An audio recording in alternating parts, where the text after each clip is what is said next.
Cando se cumpren 2 anos da apertura da renovada e peonalizada Porta do Sol, desde o Bloque Nacionalista Galego temos que volver demandar a necesidade de naturalizar este grande espazo público con arboredo. É incomprensible que en pleno século XXI se insista nun modelo de praza dura convertendo o quilómetro cero da nosa cidade nun ermo de cor gris pedra de 3.000 metros cadrados únicamente equipada con macroterrazas privadas da hostelaría. Neste sentido, temos que lembrar que o proxecto inicial de reforma da Porta do Sol contemplaba zonas axardinadas e que o propio Abel Caballero chegou a prometer en setembro do ano 2022 que se ian instalar, dixo el, árbores colosais en grandes macetas. Unha medida que acabou no caixón infinito das promesas incumpridas xunto a outros anuncios como a ocorrencia de querer instalar grandes velas de tea para crear espazos de sombra como prometera o alcalde en maio do ano pasado.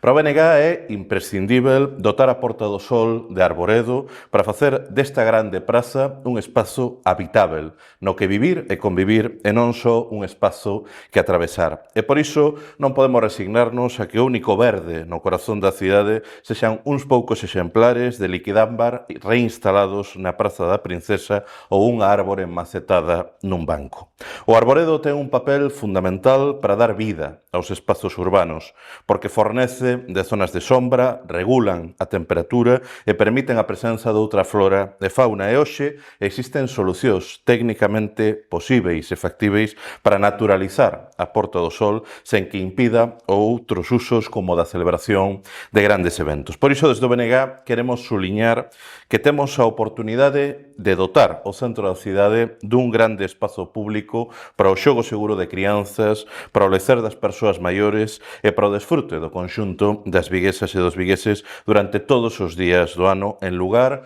dunha parcela empedrada que é insoportável nos días máis calurosos como se está a vivir nas últimas semanas.